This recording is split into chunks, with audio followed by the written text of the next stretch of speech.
Personality types are one of those ideas that feel immediately useful because they promise a cleaner map of a messy landscape. You take a quiz, you get a label, and suddenly some of your quirks and preferences seem to have a place to live. The quiet relief of, "Oh, that's why I hate small talk," or "That's why last-minute changes rattle me," can be real, and the shared language helps groups talk about differences without turning them into moral judgments. But as with any map, the trick is remembering it's not the territory. People aren't boxes. They're more like weather patterns, stable enough to recognize, variable enough to surprise you, and always shaped by the terrain around them. Treat personality models as lenses, not laws, and they become tools for empathy and better design rather than excuses or handcuffs. There are roughly two big families of thinking in this space: types and traits. Types put you into categories: letters, colors, animals, numbers. They're popular because categories are easy to remember and discuss. Traits treat personality as a set of continua: how introverted or extroverted, how open to experience, how conscientious, and so on. Traits feel less charming but tend to describe people more accurately because few of us are all one thing all the time. In practice, most of us blend the two. We use the simplicity of types to start a conversation and the nuance of traits to keep it honest. You can see why typing frameworks took off. They give teams a shared shorthand for preferences. Someone who loves uninterrupted time can say, "I'm the kind who needs a long runway," and others learn to put meetings in the afternoon.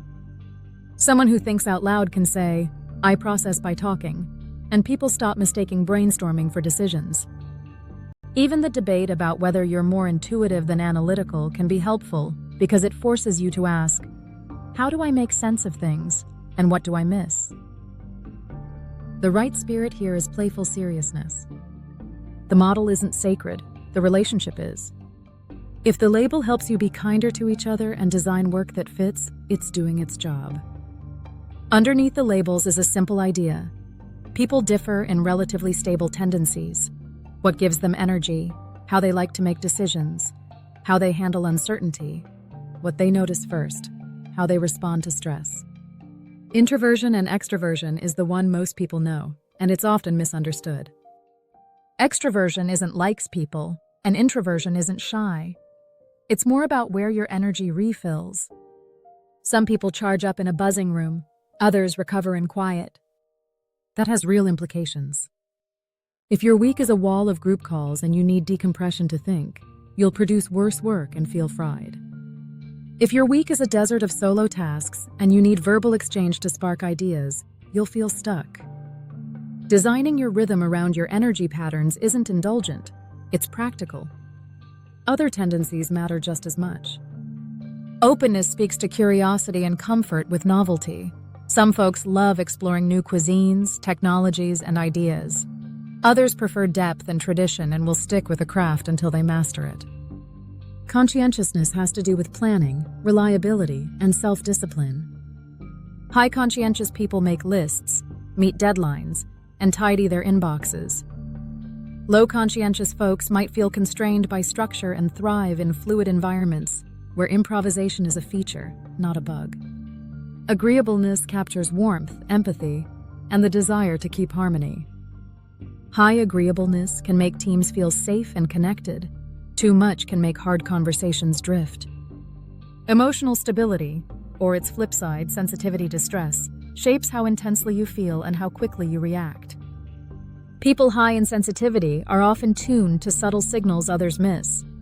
That same tuning can make them more vulnerable to overload. Notice how none of these are virtues or vices on their own. Every tendency has a bright side and a shadow, and the context determines which one you see. A meticulous planner is a hero on a complex project with many dependencies and a headache in a creative sprint that needs messy exploration. A harmony seeker is a glue person who keeps a team together until they avoid necessary conflict and tension festers. A risk taker drives innovation until they drive the organization into a ditch. If you stop treating personality as destiny and start treating it as a set of levers to pull with awareness, you can match people to work that fits and design guardrails that protect against predictable pitfalls. That's one of the useful things about the more popular typing systems. They hand you a vocabulary of pitfalls alongside strengths. Take the versions that emphasize how you make decisions. Do you prioritize logic or impact on people? Neither is right. If you lean toward logic, you might cut through clutter quickly, but miss how a choice will land emotionally. If you lean toward people, you might preserve trust, but let standards drift. Knowing your center of gravity means you can intentionally seek the other perspective when it matters. You can ask, what's the human cost of this elegant plan? Or, what's the long-term impact of being kind today but unclear? Another widely used angle frames personality in terms of observable behavior and underlying drivers. You see this in models that talk about dominance, influence, steadiness, and conscientiousness. Again, the labels vary, but the point is the same. When under pressure, some people assert, others connect, others stabilize, and others analyze. If the team knows these default moves, you can read each other more generously. When your detail-oriented colleague asks a dozen questions, you don't assume mistrust. You understand they need clarity to feel safe. When your big-picture strategist waves away the weeds, you don't assume laziness. You see they're trying to maintain momentum. Then you can make specific requests. We're in execution mode today. Can you hold the new ideas until Friday? Or, this decision is reversible. Can we try a lightweight test instead of a full analysis? One of the reasons personality talk can go sideways is the false sense of precision that comes from a neat label. The halo of "this test knows me" is real, and it's easy to start reading the description like a horoscope where everything seems true. The antidote is dialogue and data. Instead of taking your label as gospel, treat it as a hypothesis. Ask your colleagues, when am I at my best? What patterns do you notice when I'm stressed? What do you count on me for? What do you avoid giving me? Invite specifics. You'll get a truer picture of how your tendencies land in this context, with these people doing this work. That's what counts. The same trait can look different in different places. A direct communicator may be refreshing in one culture and abrasive in another. A strong preference for structure is a gift on a compliance-heavy team and a mismatch in a skunkworks lab, unless you deliberately set boundaries that protect both freedom and discipline. If you want to make this practical, start with the design of your week. Reserve stretches for the kind of work that fits your style. Introverts block deep work time and batch meetings to limit context switching. Extroverts build in regular collaboration to avoid running dry. High openness folks schedule exploration so it doesn't hijack deliverables. Low openness folks schedule small doses of novelty so they don't calcify. If you lead others, ask each person to write a short user manual for themselves. What gives me energy? What drains me? How I like to receive feedback? Signals I'm stressed? What I'm working on? Share yours first. It sets the tone that none of this is a diagnosis. It's a shared attempt to make the machine hum. Conflict is another area where personality awareness pays off. People fight not just about facts, but about differences in comfort zones. One person wants to decide quickly to relieve uncertainty. Another wants to gather more data. One person values a frank debate. Another experiences it as aggression. If you treat those differences as defects, you'll get defensive. If you see them as tendencies, you can negotiate the process. You can say, let's make a provisional decision today, set a review in a week, and list the 2 bits of data that would change our mind. You can agree to debate hard in the meeting and leave with a single voice. You can protect the quieter voices by asking them first and by circulating a pre-read, so the reflectors have time to think. You're not changing who people are. You're changing the conditions so the team's diversity turns into better outcomes instead of friction. It also helps to understand how personality shows up under stress. Most of us have a just enough and a too much version of our strengths. Assertiveness turns into steamrolling. Empathy turns into avoidance. Flexibility turns into flailing. Precision turns into perfectionism. Stress narrows your repertoire. You default to your favorite move and you use it harder, even when it's the wrong tool for the job. Spotting that pattern in yourself is half the battle. When you notice your go-to move becoming rigid, it's a cue to pause, name what's happening, and try the second best move. That's where having a few practiced counter habits helps. The driver type asks one open question before stating their solution. The harmonizer names the tension out loud instead of smoothing it over. The analyst sets a deadline for analysis and a smaller test to break the stall. The visionary picks one idea to finish before starting a new one. One of the more liberating truths about personality is that it isn't fixed in stone. You have patterns, yes, but they're shaped by experience, feedback, and the roles you inhabit. Young adults often become more conscientious as they take on responsibilities, more emotionally steady as they gather perspective, more agreeable as they learn how relationships compound. You can train specific behaviors until they feel natural, especially if you frame them as skills rather than betrayals of who you are. An introvert can become a skilled public speaker without ceasing to be an introvert. A spontaneous person can learn to plan for the important without having to schedule every hour. The aim isn't to sand off all your edges, it's to widen your range so you're not captive to one mode. Culture adds an important layer here. The same trait looks and functions differently depending on the norms around it. In a culture that prizes hierarchy, deference can be read as respect. In a culture that prizes flatness, it can look like disengagement. In a culture that values directness, softening your message might be read as evasive. In a culture that values harmony, bluntness might be read as cruelty. If you work across cultures, you learn to translate yourself. You keep your core, but you adjust your expression, tone, pace, the way you disagree, so your intent survives the journey. Teams that name these differences out loud have fewer accidental bruises. There's also a movement to hold space for neurodiversity in these conversations. Not every difference fits neatly on a trait spectrum. Some brains are wired in ways that make certain environments genuinely painful and others unusually energizing. Fast-switching, novelty-rich contexts that light up one person's strengths might overwhelm another. Repetitive, detail-centric work that soothes one person's mind might bore someone else to tears. The point isn't to label, it's to design work with enough flexibility that different nervous systems can thrive. That can be as simple as offering quiet zones, letting people choose their collaboration rhythm, or agreeing on written norms for how we communicate and when we expect responses. If you're in a hiring or promotion role, personality awareness can cut both ways. It's tempting to hire people who feel like us.